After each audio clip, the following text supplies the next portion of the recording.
தமிழகத்தினுடைய சிறந்த சொற்பொழிவாளர், முனைவர், பேராசிரியர். எந்த தலைப்பு கொடுத்தாலும் பேசக்கூடிய ஆற்றல் அவரிடத்துல உண்டு. பட்டிமன்றம் அப்படின்னு நடந்துகிட்டு இருக்க, அந்த பட்டிமன்றத்தில் போய் வாதிடுவதில் சிறந்த வாதிடுகிற தன்மை கொண்ட பர்வீன் சுல்தானா. அவரை நான் எங்கே பார்த்தாலும் சொல்லுவேன், எந்த விஷயமா இருந்தாலும் சண்டை போட்டுகிட்டே இருப்பார்.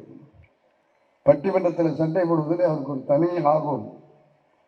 ஆகவே அவருக்கு நான் பேர் வச்சிருக்கேன். அவர் எப்பவுமே சண்டை போடுறதுனால சண்டைக்கோழின்னு பேர் அவருக்கு, நான் வச்சிருக்கிற பேர்.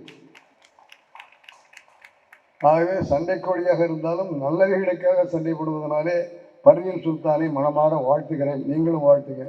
அவருடைய சேவையெல்லாம் நமக்கு தேவை. வாழ்க்கையில எல்லாம் வாழ்க்கையில் நிறைவேறிடுமா? எல்லாம் நிறைவேறாது.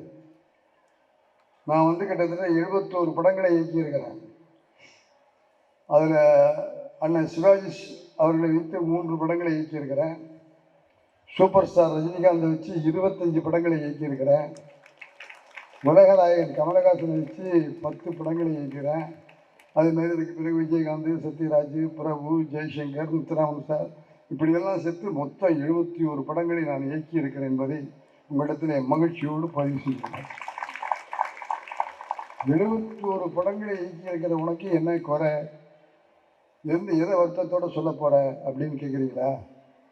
இருக்காதே. வைகை புயல் பேச்சிலையும் சரி, வசனத்திலையும் சரி, உடல் வாகலையும் சரி, இந்த ஆக்டிங் அப்படிங்கிறதுக்கு நகைச்சுவையில் செய்கிற காரியங்கள் முத்திரை பதிக்கப்பட்டு இன்றைக்கு வைகை புகழாகவே இருக்கிறார். அவரை வச்சு நான் படம் எடுக்கிறேன். இவ்வளவு பண்ணியிருக்கேன். ஆனால் அந்த வைகை புயலை வச்சு நான் படம் பண்ணலை. ஒரே ஒரு படம் பண்ணுகிற வாய்ப்பு வந்தது.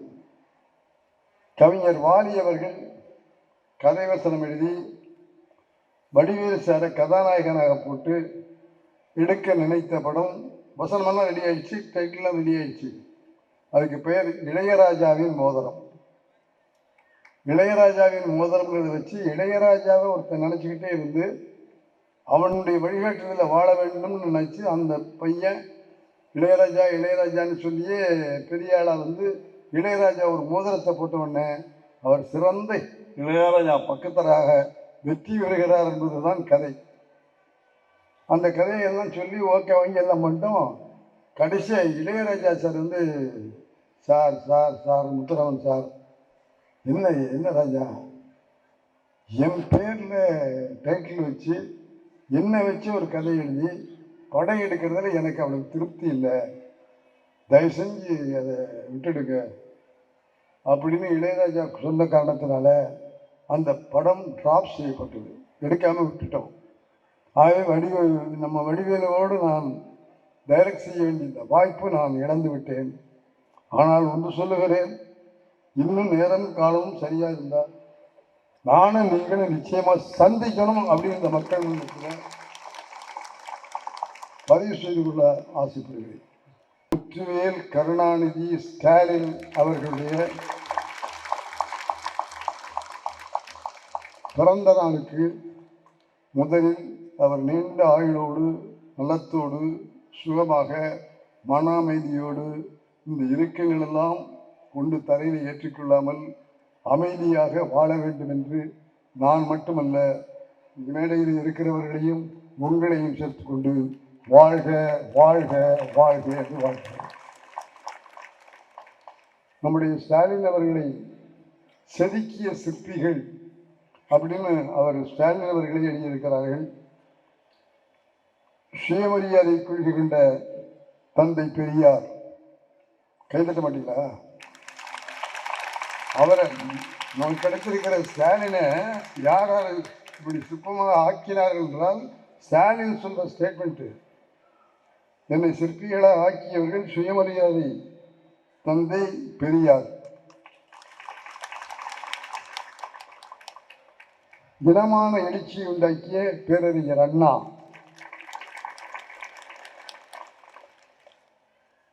இயக்கத்தை சிறந்த முறையில் நடத்துகின்ற தமிழின தலைவர் கலைஞர். மொழி உரிமையில் தன்மான பெறத்து நிறைந்த பேராசிரியர் அவர்கள்.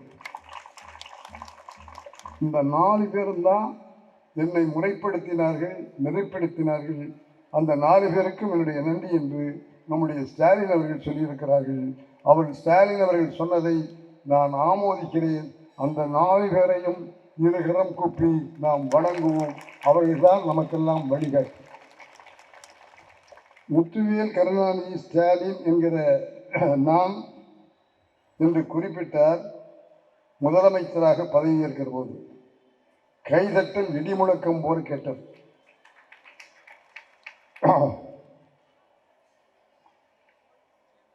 அடுத்த 10 நிமிடத்தில் வலைத்தளத்தில் அவர் கொடுத்த அறிக்கை வருகிறது. நான் இப்போது தமிழ்நாட்டின் முதலமைச்சர் ஸ்டாலின் பேசுகிறேன். ஒரு விஷயத்தை உங்களிடத்தில் சொல்ல ஆசைப்படுகிறேன்.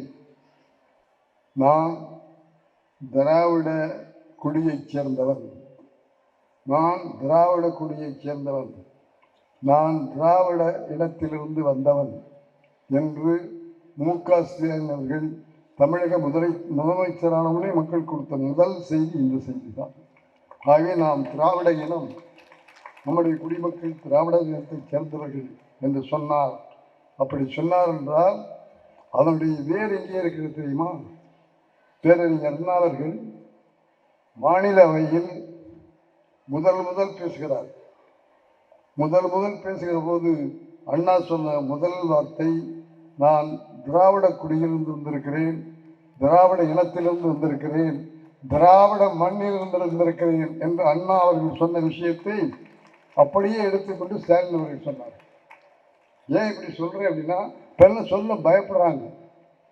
தைரியமா சொல்லாம இருந்ததுனால நமக்கு இந்த நிலைமை வந்திருக்கு. அதை உடைச்சு நான் சொல்லுவேன்னு சொன்னார் நம்முடைய ஸ்டாலின் அவர்கள். அதற்காக, அந்த துணிவுக்காக அவரை வாழ்த்த வேண்டும். வாழ்க வாழ்க என்று நாம் முழங்க வேண்டும் என்று உங்களை கேட்டுக்கொள்ள ஆசைப்படுகிறேன். அதன் பிறகு நம்முடைய ஐயா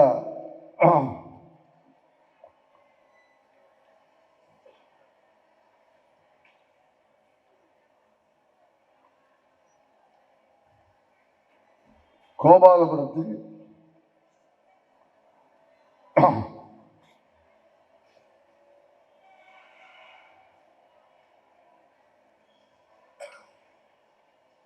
இளைஞர் திமுக அப்படின்னு ஒரு அமைப்பை ஆரம்பிக்கிறார். கோபாலபுரத்தில் எங்க ஆரம்பிச்சார் தெரியுமா?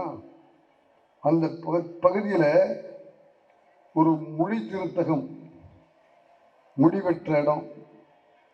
அந்த முடிவெற்ற இடத்துல தான் ஈவினிங்கில் போய் உட்காந்து சேலையும் அந்த நண்பர்களும் பேசி அந்த இயக்கத்தை ஆரம்பித்தாங்க. இந்த ஏன் சொல்றேன்னா, நம்முடைய பேப்பர்களை, அது விடுதலை ஆனாலும் சரி, திராவிட நாடானாலும் சரி, குடியரசு ஆனாலும், இதெல்லாம் வாங்கி போட்டு ஒரு இடத்த வைக்கிறதுன்னு அது அப்போல்லாம் முடிதிருத்தகத்தில் தான் வைப்பாங்க. அந்த பேப்பர்களை பார்த்து அங்கேயே அரசியல் பேசுவாங்க. அப்படி நமக்கு துணையாக இருந்து நம்முடைய கொள்கைகளை பரப்பிய பிரமுகர்கள், முக்கியமானவர்கள் முடித்திருத்தவர்கள் என்பதை நன்றியோடு உங்களிடத்தில் சொல்லிக்கொள்ள ஆசைப்படுகிறேன். அப்படிப்பட்ட இடத்துல 60 ரூபாய்க்கு வாடகை கொடுத்துட்டு அங்கேயே இளைய திமுக வேண்டிய பணிகளை எல்லாம் செஞ்சு நம்முடைய ஸ்டாலின் அவர்கள் அரசியலை துவக்கினார்கள்.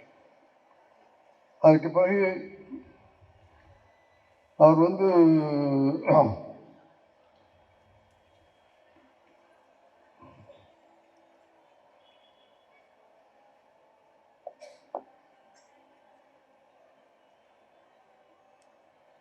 அப்படி வந்து கொண்டு இருக்கும் போது விருகம்பாக்கத்தில் திராவிட முன்னேற்றத்தினுடைய மகாநாடு நடந்தது. அந்த மகாநாட்டில் தேர்தலில் நிற்பது அப்படிங்கிற முடிவுக்கு வந்தாங்க. அப்போ அண்ணா கேட்டாங்க, எல்லாரும் தேர்தலில் நிற்கணும்னு சொல்கிறீங்க, ஆனால் அந்த தேர்தல் செலவு பண்ணுறதுக்கு பணம் வேணுமே, நம்மகிட்ட பணம் இல்லையே, டீ குடிக்கிறது கூட நம்மகிட்ட சரியாக காசு இல்லையே அப்படின்னு அண்ணா கேட்டபோது, எவ்வளவு செலவாகணும் அண்ணா கேட்க, அவர் கிட்டத்தட்ட 10 லட்சம் ரூபாயாவது குறைஞ்சது வேணும் அப்படின்னு அண்ணா அவர்கள் சொன்னாங்க. உடனே கலைஞர் சொன்னார், அண்ணா அந்த பொறுப்பை எங்கிட்ட கொடுங்க, நான் பார்த்துக்கிறேன்னு கலைஞர் அண்ணாவிடத்தில் சொன்னார். 10 லட்சம் ரூபா அப்போ வேணும்னு கேட்டது.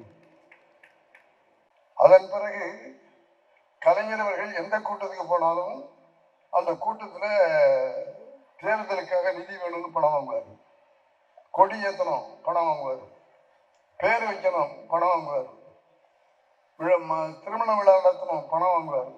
ஆக கலைஞர் எந்த நிகழ்ச்சிக்கு போனாலும் தேர்தல் நிதியிலே பணம் கலெக்ட் பண்ணிட்டு வந்தார்.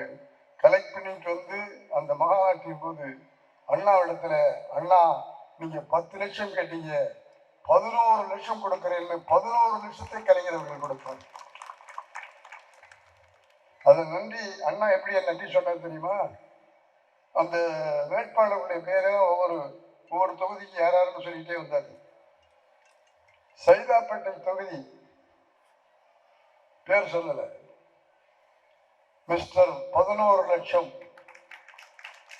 கைதட்டு பத்தாது, 11 லட்சம் கொடுத்த கலைஞருக்கு தட்டுற கைதட்டா இது?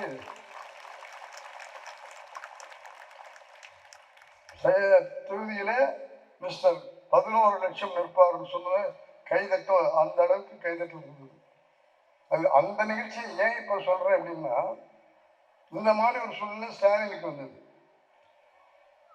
அன்பகத்தில் தான் முதல்ல நம்முடைய திராவிட முன்னேற்ற கழகத்துடைய தலைமையகம் இருந்தது. அன்பகத்திலிருந்து அறிவாலயத்தை வாங்கின பிறகு அன்பகத்திலிருந்து திராவிட முன்னேற்ற கழகம் அறிவாலயத்துக்கு மாற்றப்பட்டது. மாற்றப்பட்டோடனே அன்பகம் ஃப்ரீயாச்சு. ஃப்ரீயான உடனே அந்த அன்பகத்தை எப்படி பயன்படுத்துறது பேசுகிற போது திராவிட முன்னேற்ற கழகத்துடைய தொழிற்சங்கம், திராவிட முன்னேற்ற கழகத்தில் இருந்த இளைஞரணி, இவங்க எல்லாருமே கலைஞர்கிட்ட எங்களுக்கு வேணும்னாங்க. ஒவ்வொருத்தரும் எங்களுக்கு வேணும்னு சொன்னா அதை எப்படி கொடுக்க முடியும்ப்பா? இருக்கிறது ஒரு கட்டடம் தான். அதுக்கு நான் ஒரு வழி சொல்றேன். 10 லட்சம் ரூபாய் யாரு கொடுக்குறீங்களோ அவங்களுக்கு அன்பகத்தை பணியாற்றுகிற அலுவலகமாக கொடுக்கப்படும். 10 லட்சம் ரூபாய் யாரு கொடுக்குறீங்கன்னு கேட்டாரு. அதுல போட்டி வச்சாரு, எல்லா அமைப்புக்கும் போட்டி வச்சாரு. நம்முடைய ஸ்டாலின் அவர்கள் அந்த பொறுப்பை ஏற்றுக்கொண்டு கலைஞர் எப்படி செஞ்சாரோ, கூட்டத்துக்கு போனா பணம், கொடியேற்றினா பணம், கல்யாணம் பண்ணா பணம், பேர் வச்சா பணம், இப்படி பணம் வாங்கி 10 லட்சம் ரூபாயை கலெக்ட் பண்ணி 11 லட்சம் ரூபாயை அதை போட்டு அண்ணா எப்படி 11 லட்சத்தை கலைஞர் கொடுத்தாரோ அதை போல கலைஞர் இடத்துல 11 லட்சம் ரூபாயை கொடுத்து அன்பகம் நிர்வாகம் இப்போது ஸ்டாலின் இருக்குது. இப்போ தம்பி உதயநிதி ஸ்டாலினுக்கு போயிருக்கு. இப்ப அந்த அன்பகம் உதயநிதி ஸ்டாலினுடைய பொறுப்புல சிறப்பா நடந்துகிட்டு இருக்கிறதையும் உங்ககிட்ட நான் சொல்லிக்கூட ஆசைப்படுறேன். அதன் பிறகு நான் சொல்ல நினைப்பது,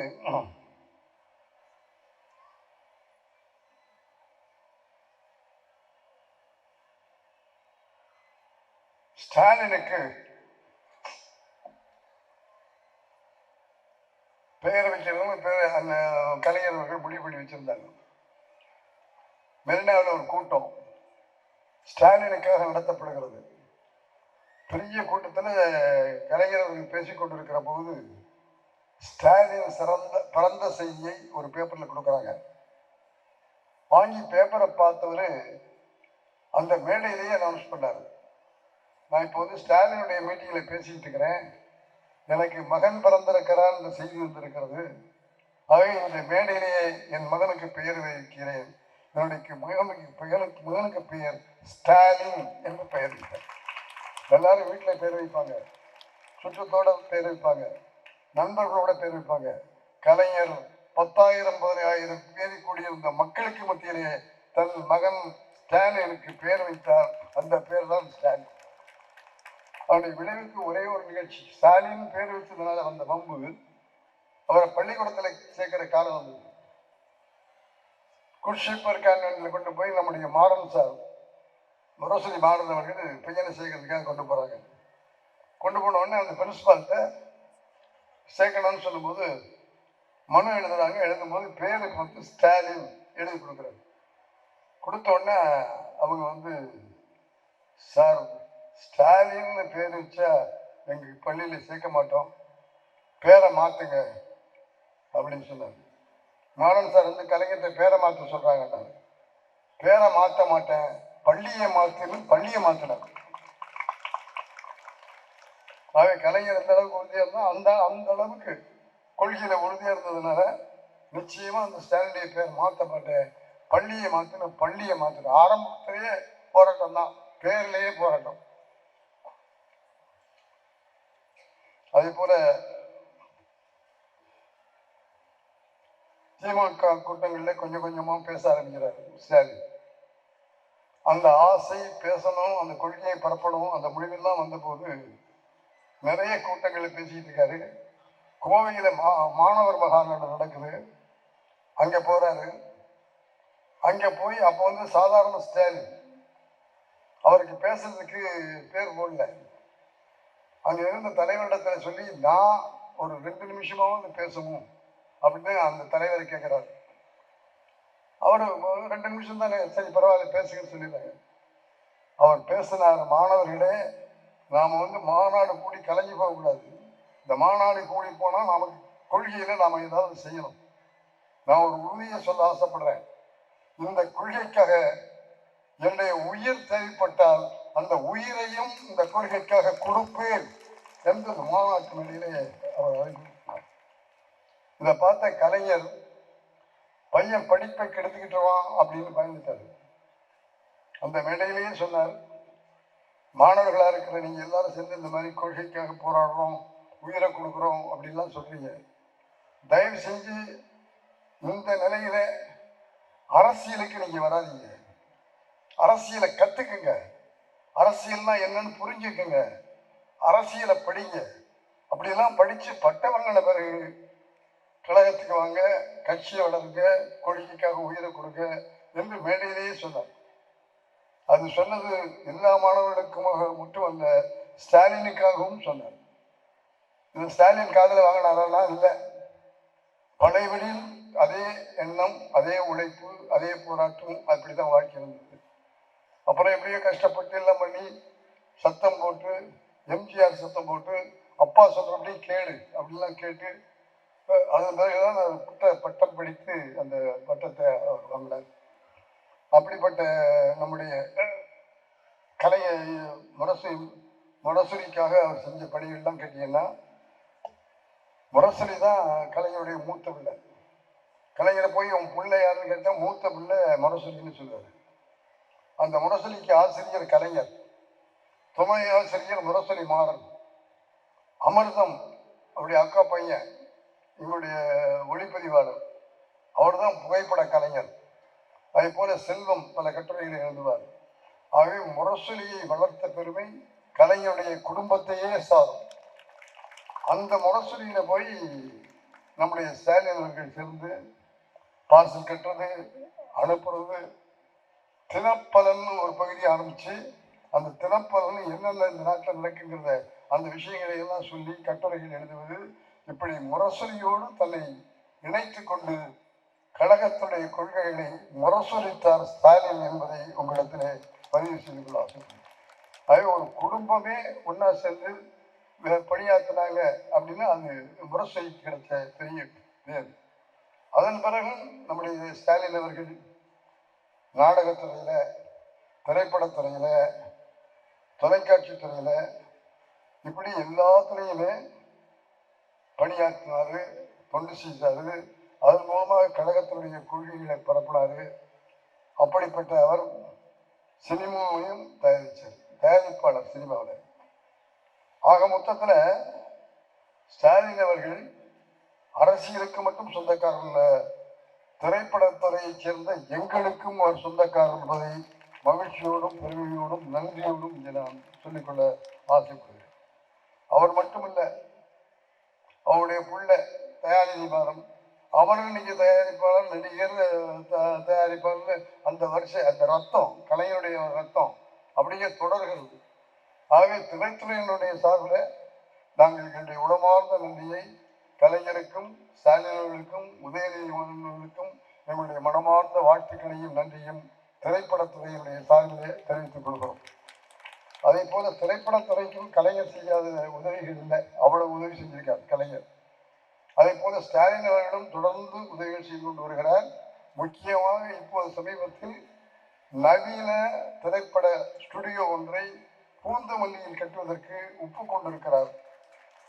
நல்ல கைதட்ட எங்களுக்கு கிடைச்சிருக்கிற பெருமை, அதை உங்களோட நான் பகிர்ந்து கொள்ளணும்னு ஆசைப்படுறேன். அதே போல தமிழறிஞர்களுக்கு விருது, கலைஞர்களுக்கு விருது, யார் யார் வாழ்க்கையில முன்னணியில் இருக்கிறாங்களோ அவங்க எல்லாருக்கும் விருது. ஆகவே பல லட்சக்கணக்கான ரூபாயை விருது பெறுகிற கலைஞர்களுக்கும் விருது முக்கியத்துவ வாழ்நாள் சாதனையாளருக்கும் கொடுத்து கொண்டிருக்கிறார் என்பதை உங்களிடத்திலே நான் பகிர்ந்து கொள்ள ஆசைப்படுகிறேன். அதே போல நம்முடைய ஸ்டாலின் அவர்கள் உச்சகட்டமாக இருக்கிற போது பல ஊர்களையும் போய் நாடகங்கள் நடத்தினார். பல ஊர்களையும் நாடகம் நடத்தி அதன் மூலமாக பிரச்சாரம் செஞ்சார். அதுல மதுராந்தகத்தில் போய் வெற்றி நமதே அப்படிங்கிற ஒரு நாடகம் நடத்துறாரு. அன்னைக்கு தமிழகத்துல ஒரு பெரிய புரட்சி. ஆட்சியை கலைச்சிட்டாங்க. ஆட்சியை கலைச்சிட்டு கலைஞரை கைது பண்ண போறாங்கிற பேச்சு. கலைஞர் வீட்டுக்கு போலீஸ் வருது. அவன் கலைஞருக்கு அரெஸ்ட் பண்ணி கூட்டி போறாங்கன்னு வீட்டிலேயே ஒவ்வொரு அழுகிறாங்க, எல்லாம் பண்றாங்க. அப்ப கலைஞர் காவல்துறை அதிகாரியை பார்த்து என்னன்னு கேட்கிறாரு. உங்களை கைது பண்ண வரல, உங்க மகன் ஸ்டாலினை கைது பண்ணிட்டு போறதுக்காக வந்திருக்கிறோம் அப்படின்னு அந்த காவல் அதிகாரி சொன்னாங்க.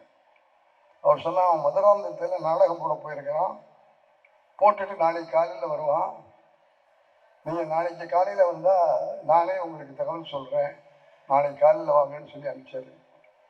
மறுநாள் காலையில் ஸ்டாலின் வீட்டுக்கு வர்றாரு. வீட்டுக்கு வந்தோடனே கலைஞர் சொல்றாரு, இந்த மாதிரி எமர்ஜென்சியில உன்னை கைது பண்ண சொல்லி உத்தரவு வந்திருக்கான், காவலர்கள் வந்தாங்க, நான் இப்போ வர சொல்லியிருக்கேன், இப்போ வந்துடுவாங்க, நீ போய் ரெடியாகு, நீ சிறைக்கு போக வேண்டியிருக்கும் என்று கலைஞர் தான் பெற்ற மகனிடத்தில் சொல்கிறார். ஸ்டாலின் ரெடியாகிறார். போலீஸ்காரர்கள் வருகிறார்கள். போலீஸ் அழைத்து, இதோ என் மகன் இருக்கிறான், அவனை நீங்கள் அழைத்து செல்லுங்கள் என்று தன் மகனை போலீஸ்காரர் கையிலே கொடுத்து சிறைக்கு அனுப்பிய தன்மானமுள்ள தலைவர் கலைஞர் அவர்களும் அதனை பின்பற்றி சென்ற பிள்ளை ஸ்டாலின் அவர்கள் ஜெயிலுக்கு போறாரு. ஜெயில போய் பார்த்தா மாங்குயில் கூவிடும் பூஞ்சோலை மட்டும் நிற்கும் சிறைச்சாலைன்னு பாரதிதாசன் பாடி வச்சார். இல்ல, அது கொலைக்களமாக இருக்கிறது. அடி, உத, மிதி இவ்வளையும் நம்முடைய ஸ்டாலின் அவர்கள் வாங்கினார்கள். ஒரு நேரத்தில் அவர் இறந்து விடுவார் என்று சொல்லக்கூடிய ஒரு சூழ்நிலை வந்த போது சிட்டிப்பாபு என்று இருக்கிற நம்முடைய தோழர் ஒருவர் நம்முடைய ஸ்டாலின் மேலே விழுந்து அவர் மேலே அந்த அடி விழுகாமல் காப்பாற்றினார். ஆகவே உயிரே போகக்கூடிய அளவுக்கு அடியும் உதையும் வாங்கிய ஸ்டாலின். இன்னைக்கு நீங்க ஸ்டாலினுடைய சட்டையை திறந்து பார்த்தா அடிபட்ட தழும்புகள் நெஞ்சுகளிலே இருக்கிறது. ஆகவே கட்சிக்காக, கொள்கைக்காக வெறும் பிரச்சாரம் மட்டுமல்ல, அடியும் உதையும் ரத்தமும் சிந்திய மனிதன் தான் ஸ்டாலின் என்பதை உங்களிடத்திலே பதிவு செய்யும். இவ்வளவு பெருமைக்குரிய அந்த ஸ்டாலின் சார் அவர்கள்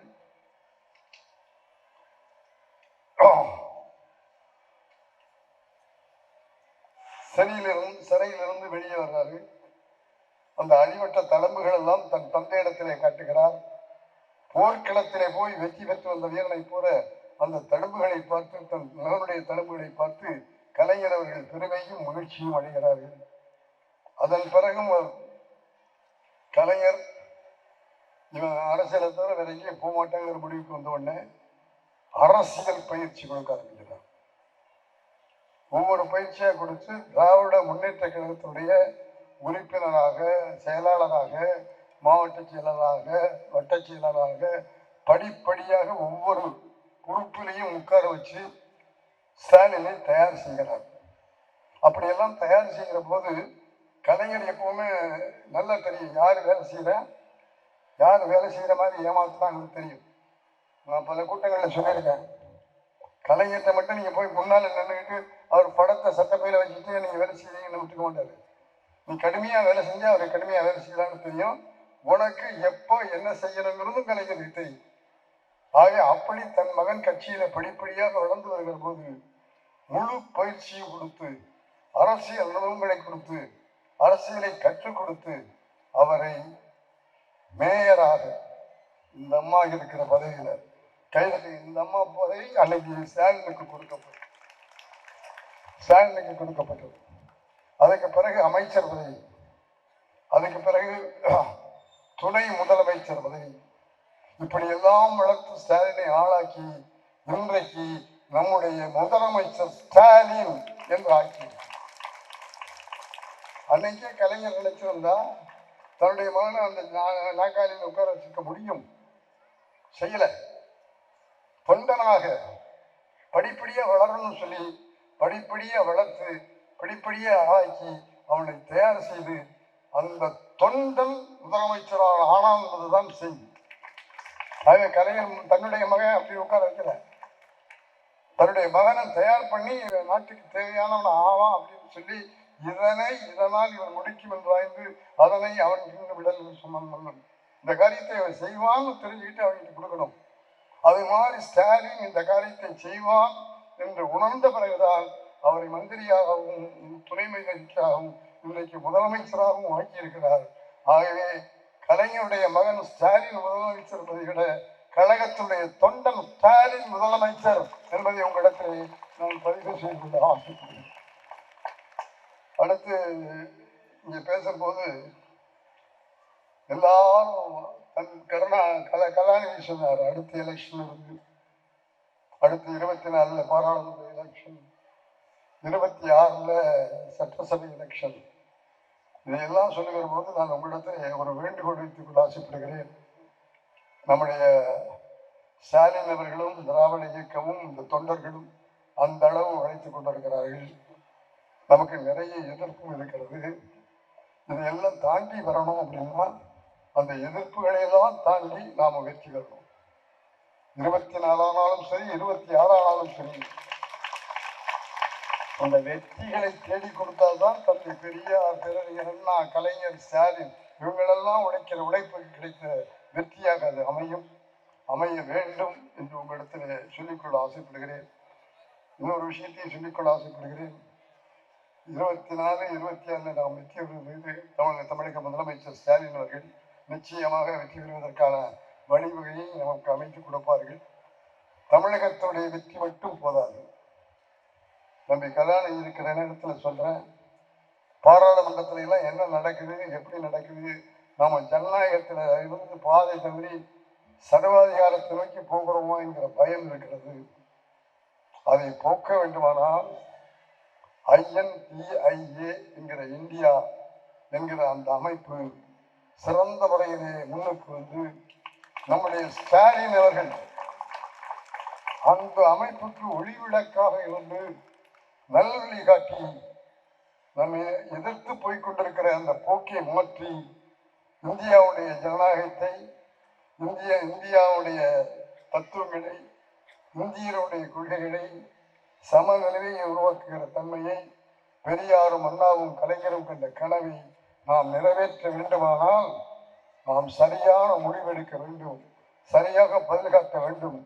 ஒவ்வொருவரும் தனக்குள்ள முழு பலத்தையும் உபயோகித்து வெற்றி பெற வேண்டும் என்ற செய்தியை உங்கள் மத்தியிலே ஸ்டாலின் பிறந்த நாள் அன்றைக்கு உங்கள் மத்தியிலே வைத்து அவ்வளவு பேரும் சிறந்து தொண்டாற்றினால் இந்த பெண்கள்லாம் வருவாங்க. இவ்வளவு கூட்டம், பெண்கள் கூட்டம் வருமா?